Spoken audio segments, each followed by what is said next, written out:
Hey, quick question. Can I deduct this on my taxes?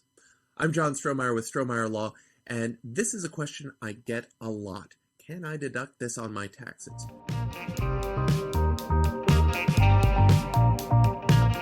Can I deduct this on my taxes?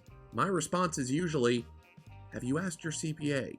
Now, it's not that I can't come up with an answer, but you usually want to start with your CPA on these questions. Why?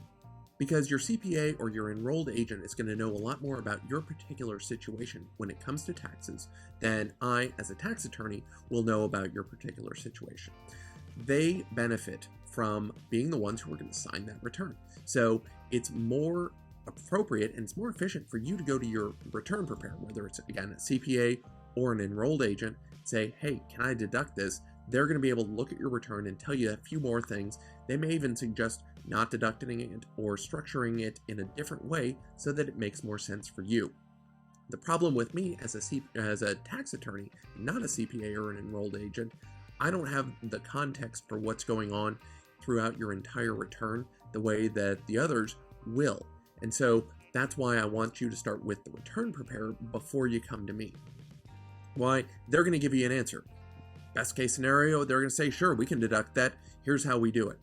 If they say they can't deduct it, then it at least gives us a starting point where I, as an attorney, may be able to say, well, look, if your return preparer doesn't like this, why don't they like it? Is there something that we can change? Is it worth the time and the effort to go research to figure out if there's another way of getting around this or getting you that deduction? So think about it first.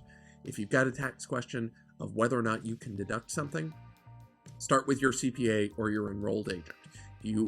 Once you've gotten an answer from that, then you can come to me as the tax attorney and, we might be able to figure out a way around it because your return preparer didn't like that answer. Now, if you don't have a return preparer, you need to start with that. Start with them because even in the vacuum, it doesn't mean that you should start with me as the tax attorney.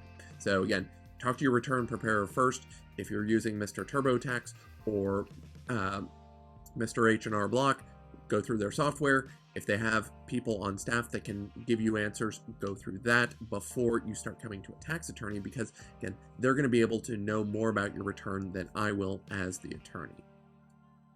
Thanks so much for watching. If you've got other questions about this, go ahead and leave a question in the comments below. Also, don't forget to like, comment, and subscribe.